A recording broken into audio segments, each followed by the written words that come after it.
Bismillahirrahmanirrahim. Assalamualaikum warahmatullahi wabarakatuh.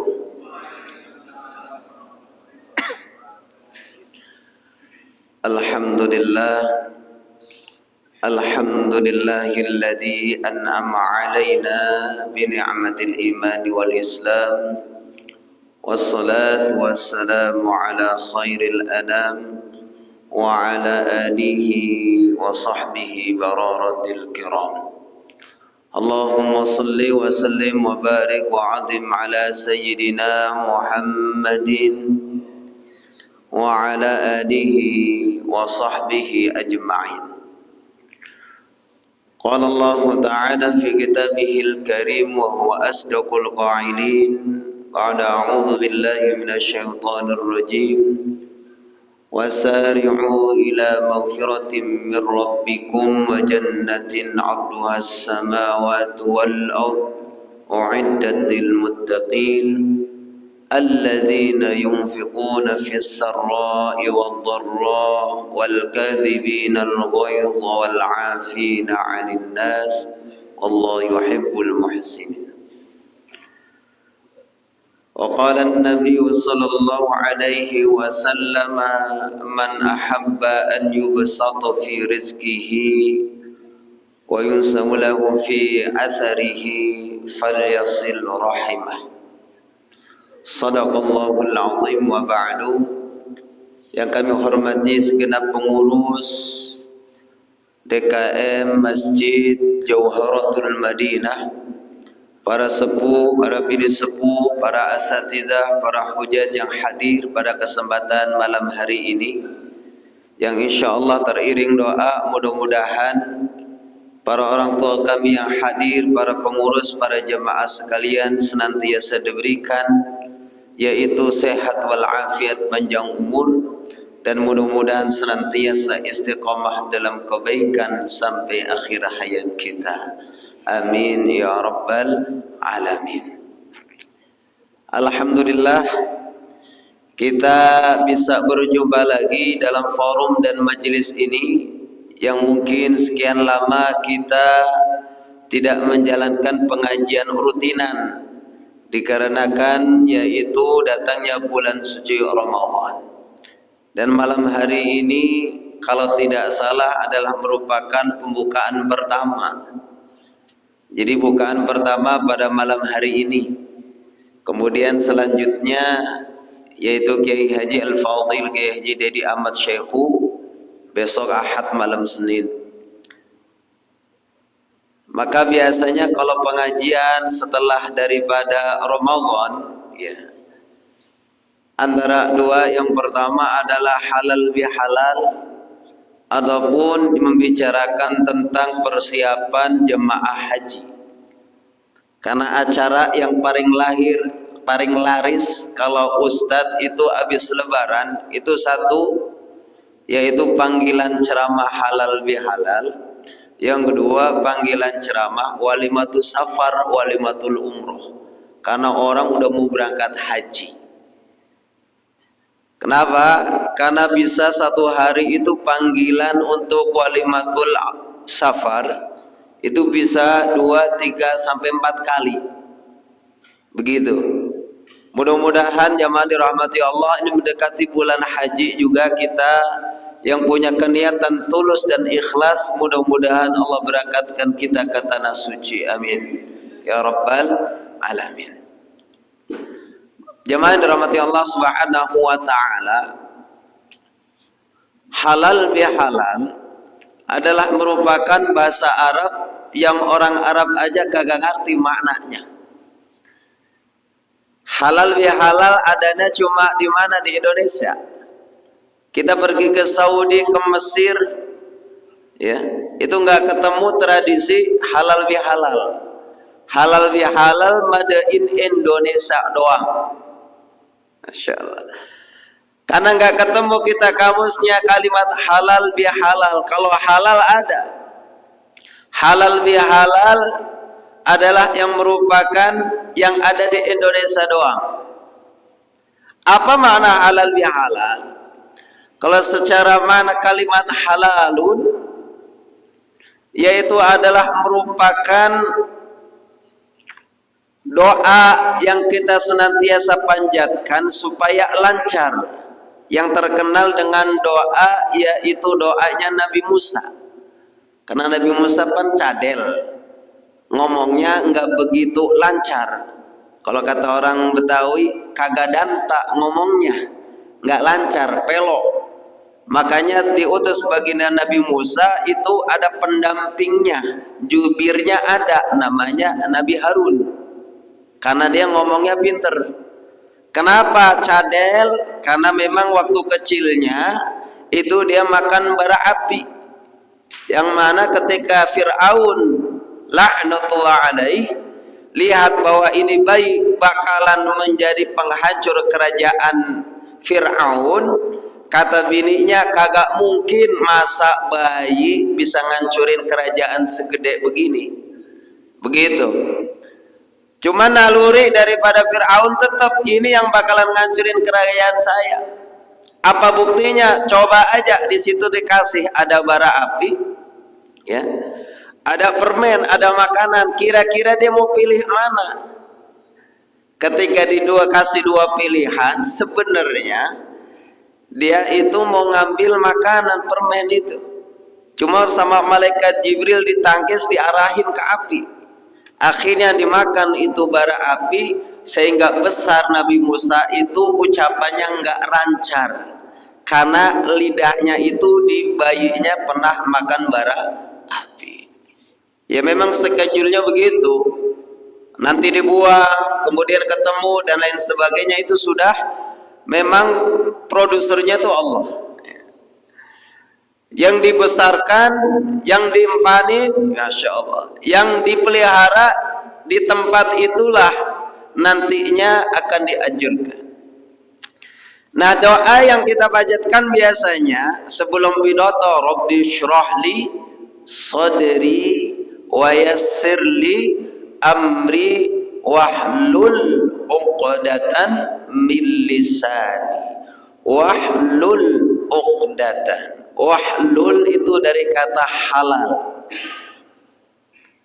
Kenapa disambungkan dengan sini wahlul uqdatan min lisani? Karena kita ini supaya lancar lisanku, karena ada simpul yang mengikat daripada lisan kita, biar lancar. Maka doa ini terkenal dengan doa melancarkan lisan, supaya dipahami, supaya dimengerti, biar pidato bicaranya lancar dan mudah dipahami. Maka itu adalah merupakan simpul, ada ikatan itu di lisan. Maka halal bihalal adalah melepaskan ikatan yang terikat, mencairkan yang beku, benang kusut, ya, dihuraikan supaya lurus kembali. Itu makna halal bihalal. Tapi secara umum, yaitu intinya halal bihalal adalah maaf memaafkan. Yang tadinya nggak boleh jadi boleh. Yang tadinya nggak boleh haram. Berbuat dosa zalimin saudara itu nggak boleh.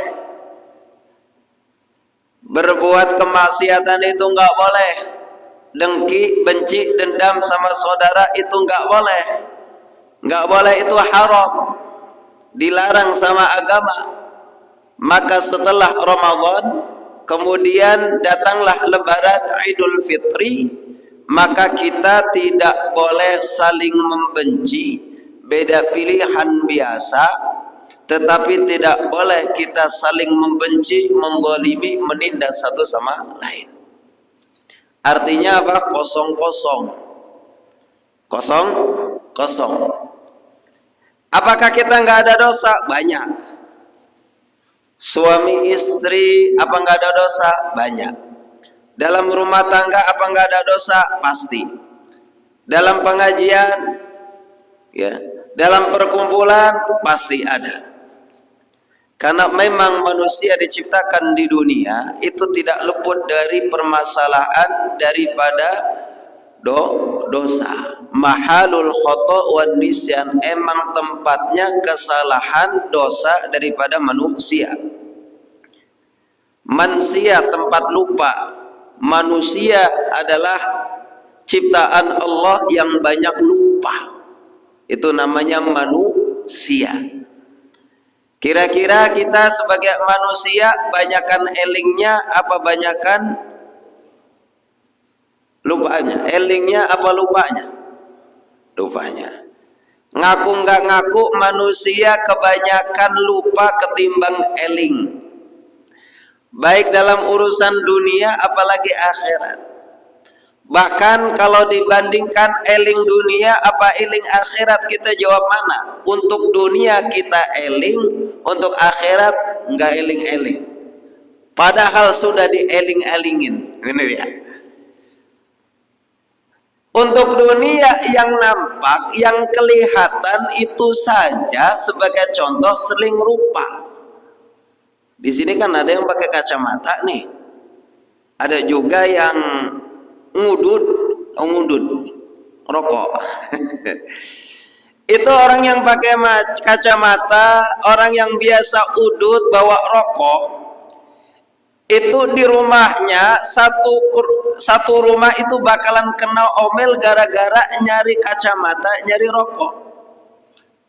Istrinya ditanya, mana sih kacamata? Bapak mau baca nih. Anaknya diomelin, dek kacamata bapak mana sih? Kagak ketemu. Dicari-cari, lemari nggak ada, di meja nggak ada, di atas kulkas nggak ada. Tahu-tahunya itu kacamata nempel di atas kepala. Sudah satu rumah diomelin, dia baru sadar, oh ternyata kacamata ada di atas. Yang punya rokok taruh di mana? Di telinga. Kalau dulu model kita tuh suka tuh nganuin rokok di telinga, disimpel di sini. Habis itu orang kita omel-omelin, garing banget sih, kagak ada rokok sama sekali, asem nih mulut. Ya modal kek, tepas-tepus kayak bagaimana?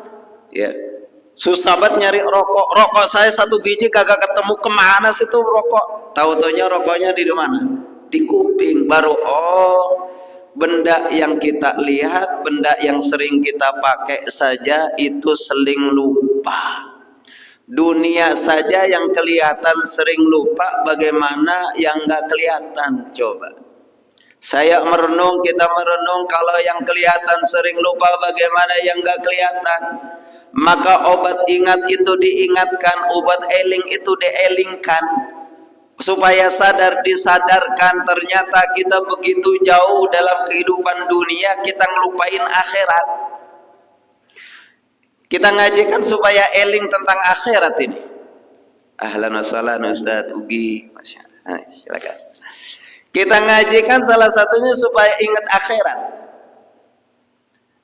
Kenapa? Akhirat itu sekarang cerita, kan begitu. Kita lagi cerita akhirat nih. Ngomongin neraka, hadisnya ini, dalilnya ini, ayatnya ini. Kan kita cerita. Apa pernah kita ke neraka? Surga dengan kenikmatan luar biasa yang tidak pernah terbesit dalam hati, yang tidak pernah terlihat oleh mata, bahkan terlintas oleh pikiran kita. Dalilnya ada, ayatnya lengkap tentang surga. Apakah kita pernah ke surga? Belum.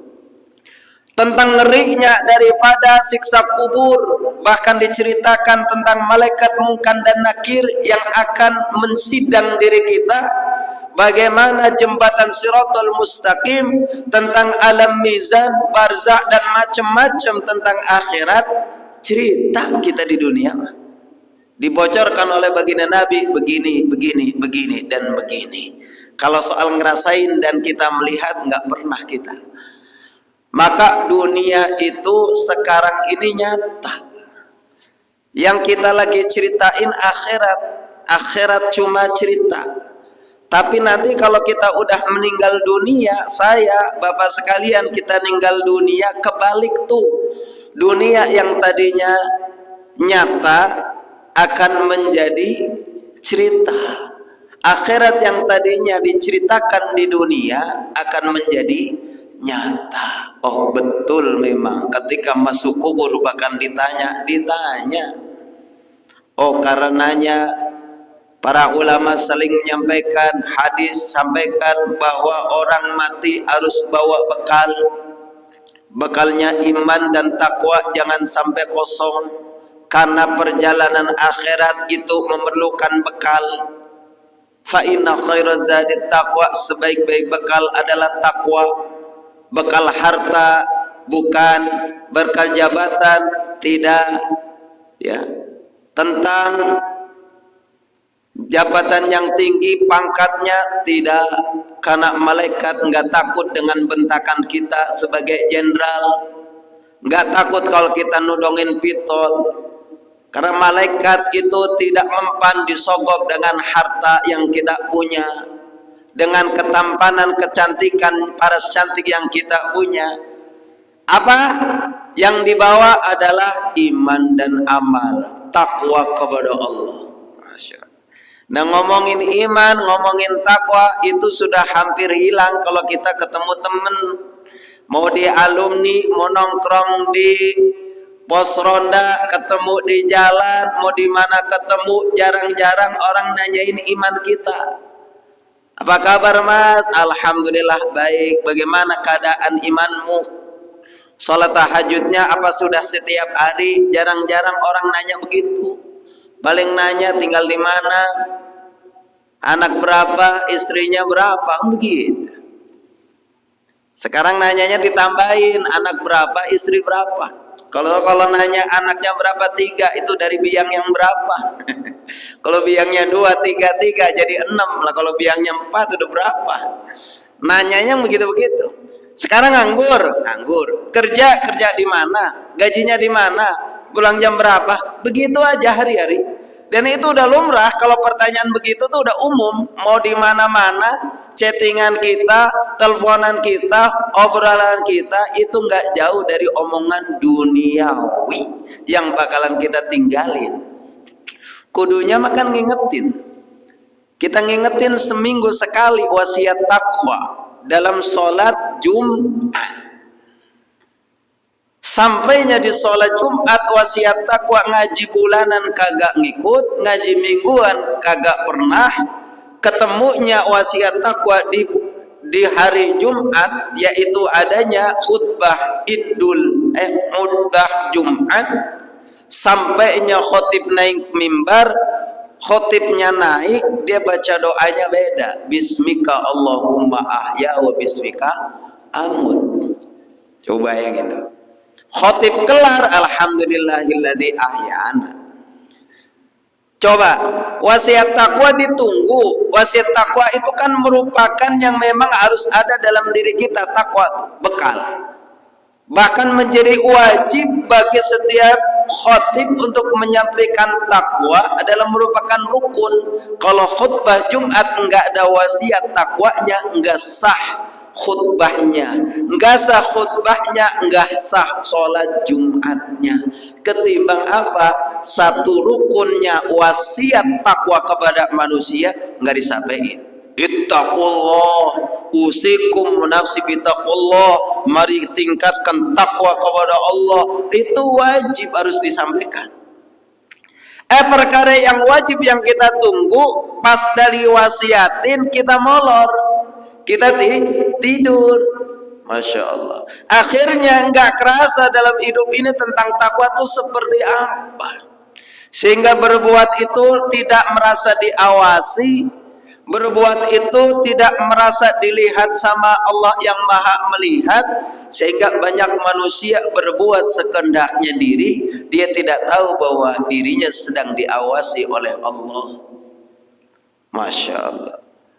Maka jamaah dirahmati Allah, ngomongin iman, ngomongin akhirat ini perlu dan sangat penting. Karena kita nggak ngomongin kita bakalan ke akhirat. Seneng nggak seneng ngomongin akhirat, kita bakalan pindah ke akhirat. Coba bayangin, pas kita nggak ngomongin, kita nggak ngerti tentang akhirat, akhirnya persiapan akhirat seadanya. Coba bayangin Pak, perjalanan yang begitu jauhnya, yang khalidina fiha abada, itu bekalnya kita kurang. Saya orang Jawa, kalau setiap tahun tuh pulang namanya mudik, pulang kampung.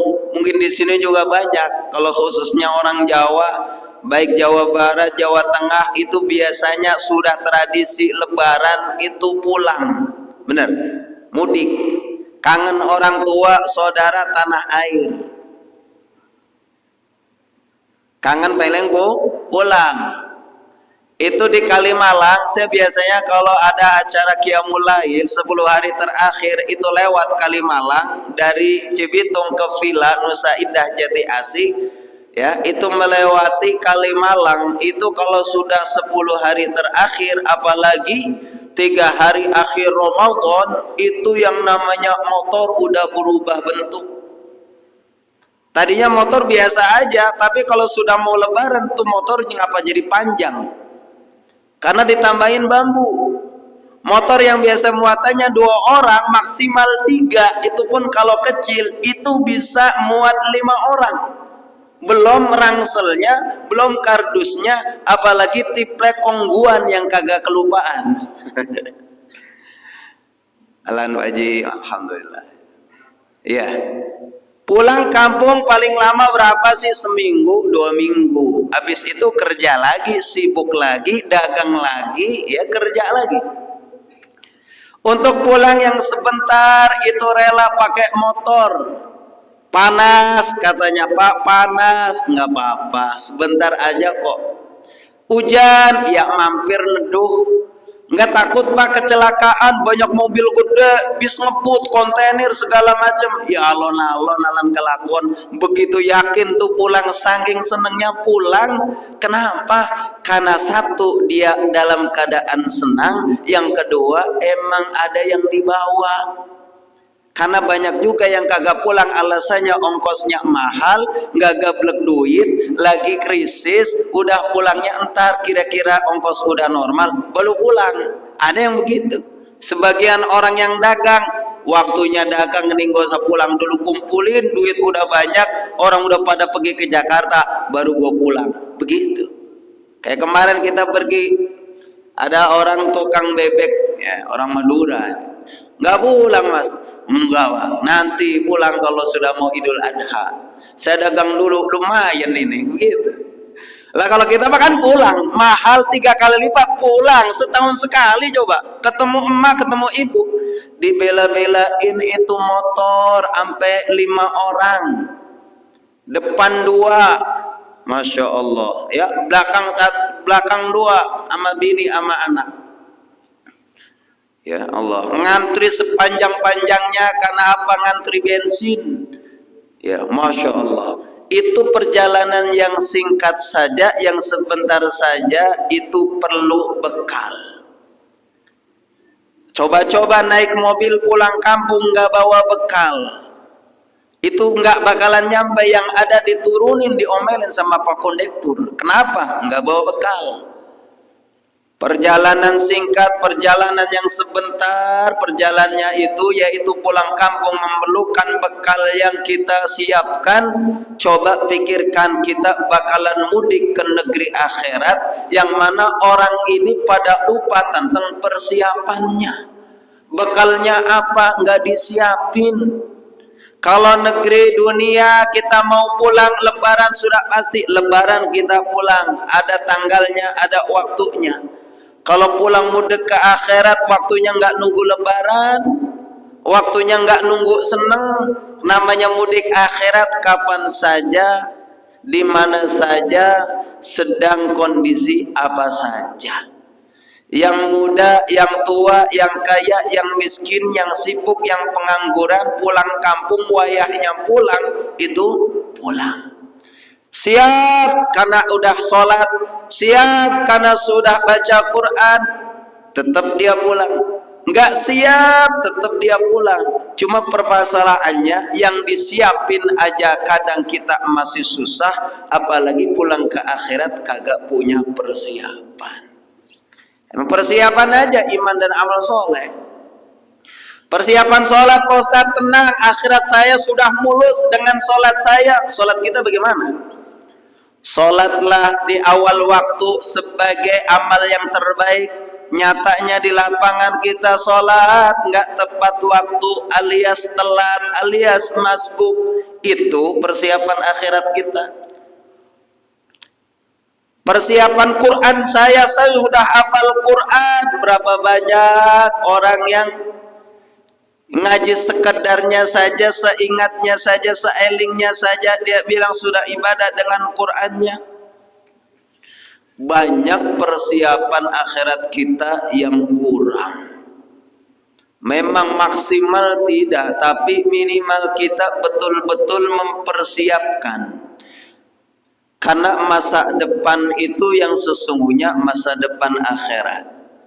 Diingatkan oleh Allah tentang akhirat supaya kita sadar bahwa masa depan kita setelah dunia itu akhirat. Masa depan dunia kita pikirin lagi-lagi tentang masa depan akhirat.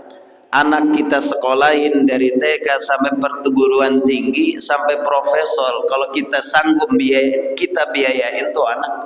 Biar lu jadi orang bener, lu jadi orang gedenya. Biar jadi orang, jangan belangsak.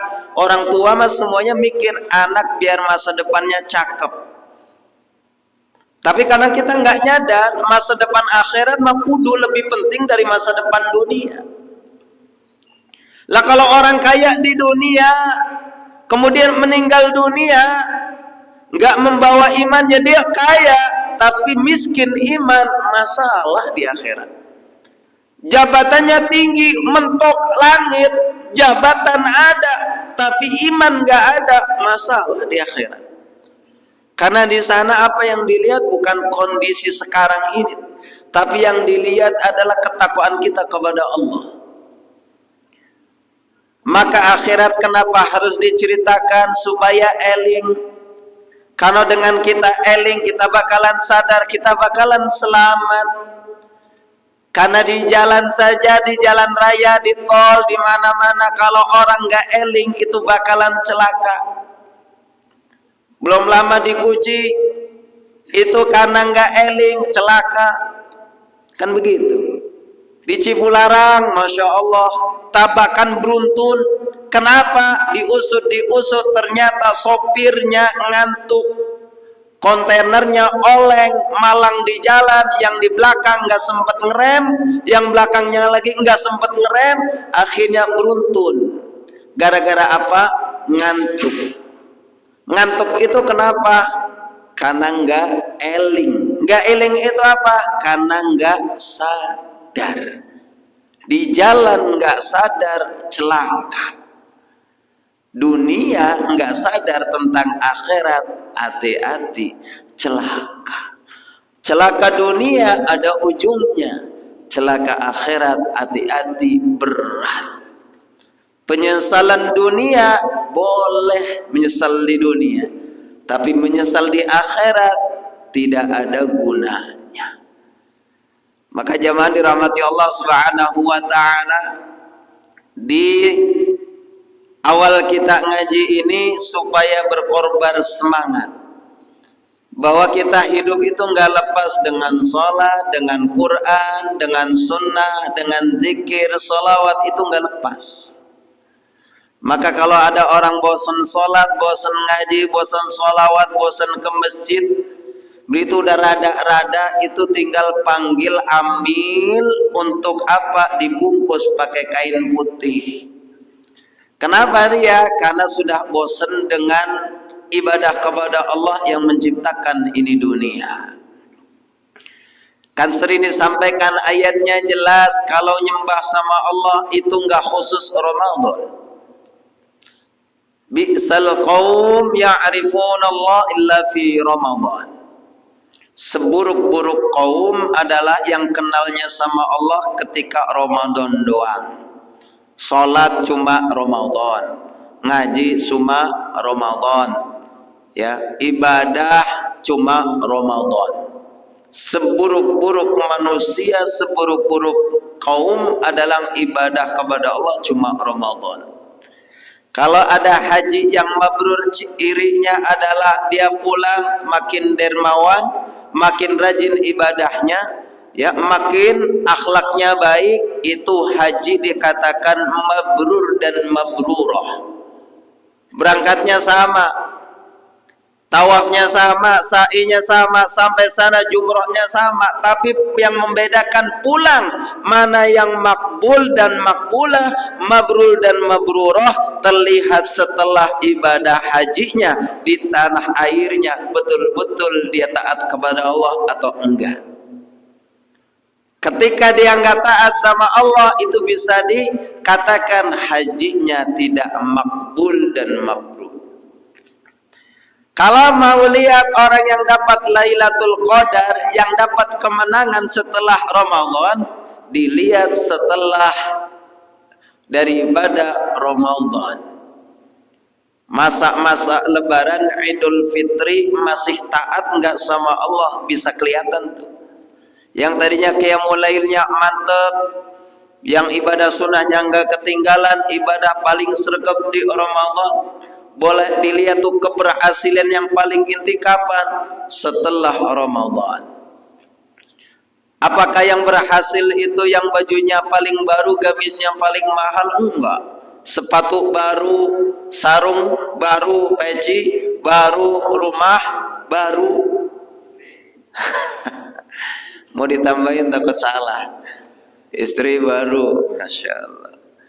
Kadang-kadang jamaah dirahmati Allah, kalau lebaran umum, semua orang yang puasa nggak puasa ikut lebaran. Tapi Idul Fitri adalah orang yang susah payah mengekang hawa nafsunya, ibadah di Ramadan dapat tuh Idul Fitri. Lah kayak kemarin sebelum lebaran banyak yang tanya sama Ustaz, saking bingungnya, sebenarnya Pak Ustaz, iya, lebaran itu hari Jumat apa hari Sabtu? Itu banyak yang nanya itu. Kata kita, bagaimana kita? Dan nunggu pemerintah bagaimana kayak nanti. Saya nanya, emang ibu puasa apa? Itu Ramadan? Enggak Pak Ustaz, pengen tahu aja lebarannya kapan. Puasa kagak, tarawih kagak, nanya lebaran. Sampai sibuk nungguin sidang isbat, lah tarawih kagak, puasa kagak, nungguin sidang isbat. Kata kedul hamba buat ini lebaran ini. Begitu. Kata malaikat semprul nih, puasa enggak, tarawih enggak, nungguin lebaran. Masya Allah. Tapi kalau lebaran secara umum maknanya ya lebaran, ya identik baju baru apa baru, rumah sampai dicat baru, Masya Allah. Tapi kalau Idul Fitri enggak. Makanya orang yang berhasil dilihat setelahnya makin takwa, karena setelah Ramadan itu masuk bulan Syawal.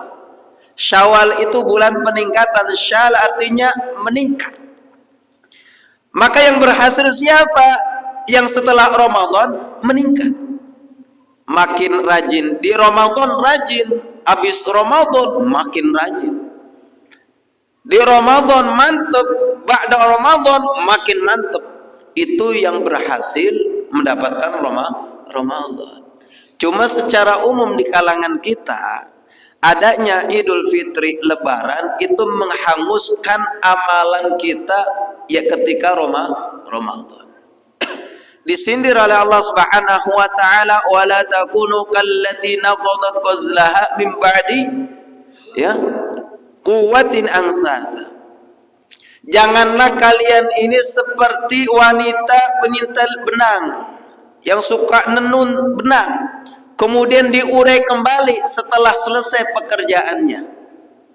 Maksudnya apa? Ramadan kita udah puasa, Ramadan kita udah sholat, baca Quran, macam-macam dah ibadah di Ramadan. Ibarat kain itu udah jadi, kemudian kita tarik lagi, kita buka lagi itu untaian benangnya, walhasil habis, nggak ada sisanya.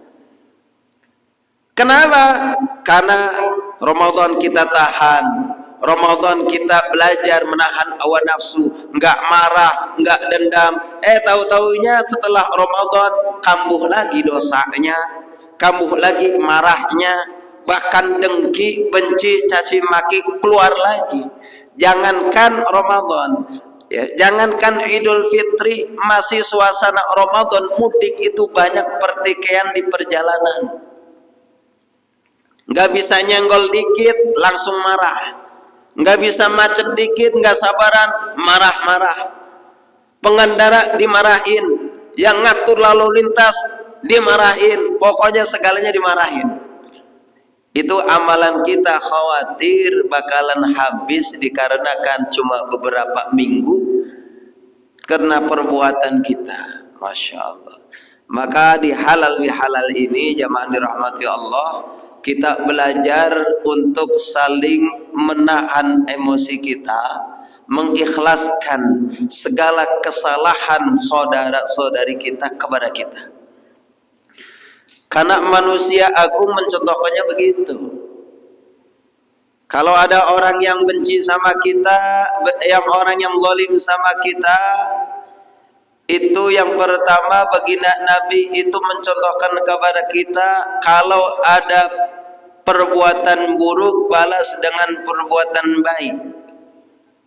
Banyaknya masuk Islam dengan tangan baginda Rasul karena akhlak yang mulia. Orang Yahudi yang buta, yang minta-minta di pojokan pasar, itu yang disuapkan oleh baginda Nabi, itu bukan pujian, tapi cemoohan, hinaan sama baginda Nabi. Dan dia nggak tahu bahwa yang nyuapin dia itu baginda Nabi. Itu begitu ikhlas dan begitu ramahnya baginda Nabi sama ini orang Yahudi. Lagi disuapin, ngucapnya apa? Wahai anak muda, di sana ada anak muda yang bawa agama baru namanya Muhammad. Jangan ikutin dia, dia orang gila, orang sedeng, ya. Yang menyembah dari meninggalkan berhala-berhala Tuhan-Tuhan kita. Tukang tenun, orang gila, segala macam, ahli nujum. Itu baginda Nabi tetap nyuapin. Pada suatu saat baginda Nabi sudah wafat. Pekerjaannya ditanyakan oleh Sayyidina Abu Bakar kepada putrinya Siti Aisyah. Ya. Ditanyakan, wahai putriku, amalan apakah ya yang istimewa yang belum saya lakukan? Kata Siti Aisyah radhiyallahu anha, wahai ayahku, ya, ada satu amalan lagi yang belum ayah lakukan semenjak peninggalan baginda Rasulullah SAW. Apa wahai putriku? Yaitu nyuapin orang buta di pojokan pasar, orang Yahudi. Di mana posisinya? Di sana ditunjukin, disuapin tuh, lanjutin tuh, dilanjutin. Cuma beda, pas disuapin beda, sehingga orang itu bilang, ini siapa? Saya Abu Bakar. Orang yang biasa nyuapin saya mana? Sudah tiada. Sehingga Abu Bakar tanya, kok kamu tahu perbedaan? Kamu kan nggak lihat.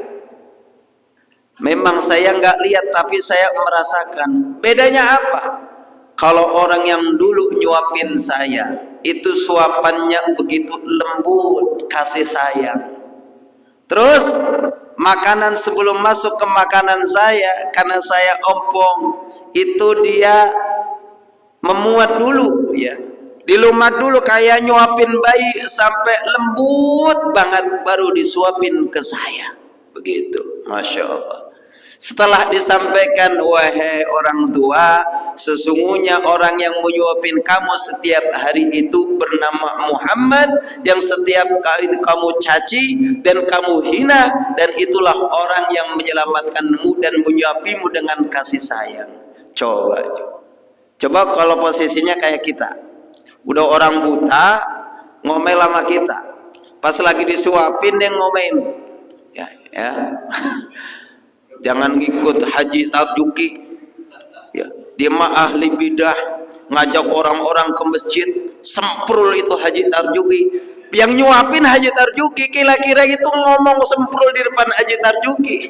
Kalau saya mungkin bisa diri tajong itu, kagak tahu diri, udah dikasih ini segala macam begitu. Tapi baginda Nabi enggak, baginda Nabi sempurna, luar biasa. Maka halal bihalal ini kita belajar. Ya memang tidak sesempurna sebagai baginda Nabi, tapi dikit-dikit kita mengikuti, Minimal kalau ada yang kasar, jawabannya lembut. Kalau ada yang emosi, ya sabar. Ada yang nggak mau ngalah, ya wis ben, gak apa-apa. Ya, rugi saya kalau saya nih balas. Yang ada bukan selesai urusan, jadi urusan. Kan begitu. Hidup itu kan begitu. Orang beriman mau ditaruh di kota aman, mau ditaruh di gunung aman, mau ditaruh di negeri yang banyak masalah tetap aman. Kenapa? Ya memang ada amannya kepada Allah. Jadi mudah, ya. Contoh dalam rumah tangga kita punya salah sama bini, ya. Kenapa kita tidak maafkan itu bini? Ah dia cerewet Pak Ustadz. Ya ngapa, memang perempuan kan mulutnya dua, atas bawah, ya cerewet. Tapi bawel Pak Ustadz, gedek Pak Ustadz dalam rumah tangga 20 tahun bahkan 30 tahun gak hilang cerewetnya. Gak apa-apa, sabar. Bisa jadi cerewetnya itu yang bikin Allah ridha, ente terhitung amal baiknya. Begitu. Tapi masih gedek juga, udah dikit-dikit ya, hilangin. Laki yang soleh adalah memaafkan istrinya yang punya salah. Istri yang solehah adalah yang buru-buru minta maaf ketika dia ada salah. Kira-kira enak gak begitu? Cari istri, cari suami yang cocok kagak ketemu di ujung dunia. Kalau pasangan yang cocok kagak ketemu. Lakinya keras, bininya lembek. Yang ini suka ngomel, yang ini pendiam. Ya, cari yang cocok, nggak bakalan cocok, tetapi yang dicari saling mencocokkan diri. Di masyarakat nyocokin diri sesuai dengan kondisi, di majelis nyocokin diri sesuai dengan kondisi, sehingga kita akan mudah dimanapun, kapanpun kita bakalannya nyaman. Maka mudah-mudahan jamaah dirahmati Allah, ini tahun-tahun politik, banyak pilihan, ya, dan lain sebagainya. Tentunya yang pertama kita adalah yaitu bihablillah jami'an wa la tafarraqu wa'tasimu bihablillah jami'an wa la tafarraqu. Satukan daripada ukhuwah Islamiyah kita, jangan sampai kita beda pilihan kemudian membenci, mencaci, tidak saling tegur, apalagi itu masalah dunia. Maka mudah-mudahan pertemuan ini, hidup ini di dunia, kumpul di majelis yang terbaik. Mudah-mudahan kita bisa dikumpulkan oleh Allah di surganya Allah Subhanahu wa ta'ala. Mudah-mudahan manfaatnya sebagai pembukaan saja. Nanti kita lanjutkan dengan pembahasan yang biasa kita bahas, yaitu hadis dari Tangkihul Qaul atau nasihat dalam kitab Nasaihul Ibad dan seterusnya, Ayyuhal Walad daripada karya Imam Al-Ghazali. Insyaallah ngaji terus ya. Mudah-mudahan Allah berikan istiqomahkan kita ya. Ngaji bukan sampai pinter. Kalau sudah pinter nggak bakalan ngaji lagi. Ngaji targetnya bukan makin benar, tapi terus ngaji ya. Kalau pinter itu merupakan anugerah dari Allah ya, dan pinter tidak wajib, tapi datang dalam majelis ilmu merupakan kewajiban kita. Maka mudah-mudahan manfaat dan Allah panjangkan umur kita, Allah mudahkan urusan kita sehingga istiqomah dalam kebaikan sampai akhir hayat. Al-Fatihah. A'udzubillahi minasyaitonir rajim. Bismillahirrahmanirrahim. Alhamdulillah rabbil alamin arrahmanir rahim maliki yaumiddin iyyaka na'budu wa iyyaka nasta'in ihdinas siratal mustaqim siratal ladzina an'amta 'alaihim ghairil maghdubi 'alaihim waladdallin amin wa'fa'na ya karim arhamar rahimin irhamna Allahumma bihaqqil Fatihah wa bisirril Fatihah wa biqaramatil Fatihah wa bimu'jizatil Fatihah wa bisalamatil Fatihah ya farijal ham ya kashifal gham ya mali 'amdi ya firarham Allahumma iftah lana abwabal khair abwabal barakah abwabal rizqi abwabal siyah abwabal afiyah abwabal jannah Allahumma anzil alaina rahmah was sakinata wal hidayah wal riayata wal himayah Allahumma khtim lana bi husnil khatimah wa la tahrim alaina bi su'il khatimah Rabbana atina fid dunya hasanah wa fil akhirati hasanah wa qina adzabannar wa sallallahu ala sayyidina Muhammadin wa ala alihi wa sahbihi wasallam walhamdulillahi rabbil alamin. Kurang lebihnya mohon maaf. Wallahu muwaffiq ila aqwamit thariq. Subhanakallahumma wa bihamdika asyhadu an la ilaha illa anta astaghfiruka wa atubu ilaik. Wassalamualaikum warahmatullahi wabarakatuh.